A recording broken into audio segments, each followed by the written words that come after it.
Hi guys, my name is Tomcat and welcome to a brand new video in Forza Horizon 4. Now, you guys know and enjoy the series Stock vs. Tuned. However, I had a new idea for a new series called New vs. Used. Now, the idea behind this is that we set a budget and we buy a new car from the auto show, and then we go and buy a used car from the auction house for around the same price. Now, I bought this BMW E36 M3 for 35,000 credits. So what we're going to do is we are going to shop for a 35,000-ish, either 35,000 credits or under car on the used market in the auction house, and then we are going to set a trap speed on the highway in the E36 M3, and then we are going to set a trap speed in our mystery used car and see what you can actually get for your money. So, without any further ado, let's go ahead and go straight to the auction house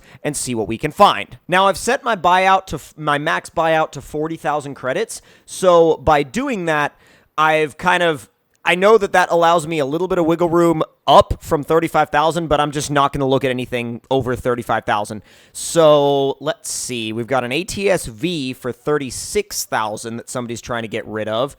We've got a Focus RS for 32,000. And the thing is also, too, these cars may have mystery modifications that we don't know about. And that's the other cool thing about looking around on the used market.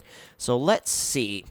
And you got such a weird mix. We have an ATS-V right next to a Reliant Supervan. I mean, it's such a strange way to look for cars. We've got a lot of ATS-Vs. I'm noticing a theme of ATS-Vs. Titan Warrior.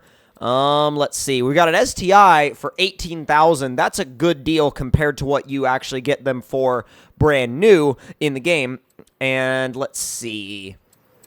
Another STI for 18,000. Well, another ATS-V for 36,000. That must be just the going rate for ATS-Vs. That Javelin is interesting. It's definitely got a AMC-inspired paint job. This Vauxhall Monaro VXR would be, actually, I feel like a really good deal at 14,000 credits. I honestly don't know if we are able to get anything faster than that for that cheap. So let's buy this car and see how fast we can go for 14,000 credits. I mean, that is just ridiculous. I mean, that's so cheap. I mean, the cheapest car that you can buy in this game from the auto show directly is going to be 20,000 credits, right? That is the cheapest you can get away with, is 20,000 credits. Whereas on the auction house, we just picked up a V8 rear-wheel drive, basically muscle car, for 14,000 credits. Now, granted, we have no idea what's done to it. It could have some sort of weird tune or mystery mods that we don't know about. But regardless, we're about to find out which is faster, and we're about to see what this thing is capable of. And I think even after we do our trap speed test, I think it would be very interesting to see which car actually can do a faster top speed and not just trap speed. So let's go ahead and head out to the highway in our E36 M3, and then we'll swap over to our Monaro VXR and see which one is actually faster through the speed trap. This thing just has that classic M3 sound. You can't really get over that.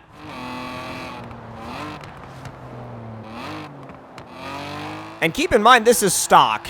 Completely stock. And it actually is pretty easy to slide around. Oh, third gear is really tall.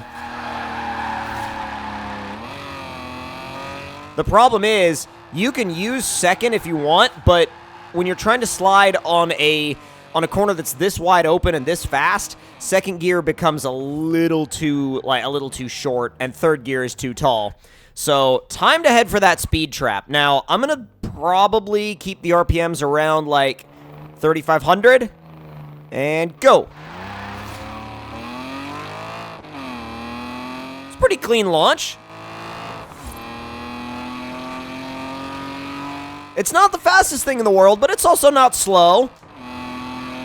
Come on, there's 120. Come on. 135, 140 into 5th. There goes the train. 145.5. So 145 is a pretty good speed. That's respectable through the speed trap. That's really respectable. So now, let's grab the VXR and see what it's capable of. And part of me thinks it's going to be faster. Part of me not sure. It's going to come down to power and gearing. Well, you join me doing donuts in our 14,000 credit, you know, super cheap Monaro VXR. This thing is hilarious. Now, in the US, we got this car as the GTO, and that car kind of had a weird following because it was really popular within its niche, but it didn't really carry on after that, so to speak. I mean, they're cool when you find them, but they're not necessarily everywhere. You don't see them all the time. You don't even see them come up for sale very much. And I think that's just kind of, one, it goes to show that a lot of them were, like, the ones that you do see come up for sale, some of them are in really good condition, and some of them are in really crap condition, because a lot of these cars ended up being crashed. And I think that's partially because they were a cheap V8 rear-wheel drive car, and a lot of people that didn't know how to drive properly bought them and spun them around trees, but that's not really something we have to be concerned about here. So this thing is going to be a little bit trickier to launch because it's got so much more torque than the E36 did. So let's go ahead and get it right about to the line. That's close enough. And we'll say about 3,500 RPM and go.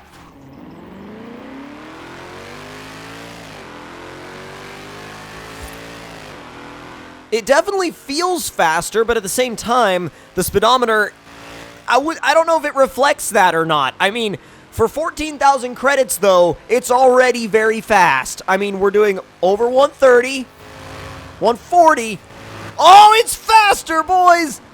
Boom! 152.2 miles an hour through the trap. 35,000 credits brand new for the E36M versus 14,000 credits for the used Monaro VXR.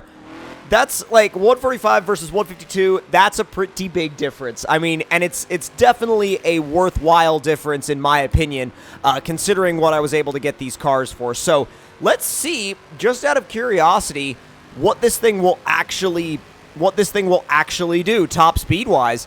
And I'll be very curious to see if the M3 can get even close to that. Now, a lot of it's going to come down to gearing, but let's see. There's 165. Remember, this is going up the hill, so we'll probably end up turning around and coming back once we're done. So let's see. 170? Oh my god, 6th gear is useless. Like, genuinely useless. It's a fuel mileage gear. That ratio is just god-awful. And I'm sorry, but that's like the ugliest interior I've ever seen. I don't like using interior view in this car because I think the interior is so ugly. 169, 170, 171, 172. It just starts losing speed. Yeah, I mean, I don't even think there's any point in turning it around the other way because 172 is tacked out in 5th, but 6th is kind of just done for at that point. So let's swap over to the E36 and see what the E36 can do when it comes to top speed. But to be honest, I honestly don't think it's going to be like that much different. I still think, oh God, where are you? Where are you? There you are. Are you guys both the same? There we go. So I don't think that the E36 is going to be able to outdo 172. I would be very surprised if it is. I think it's all going to come down to gearing, but the Holden definitely has it on acceleration, or, well, the Vauxhall, Holden, Chevy, whatever you want to call it. It definitely has this car on acceleration, but a lot of that comes down to the V8 torque. So in terms of, like, overall top speed, when it comes down to revs and gearing and everything like that, the M3 may have a shot.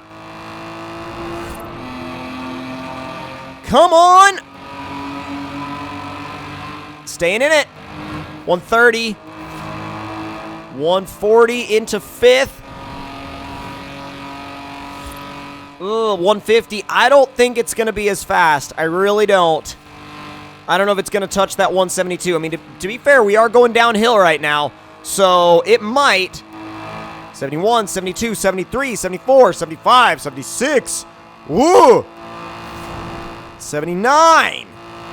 180. 181. Oh my god.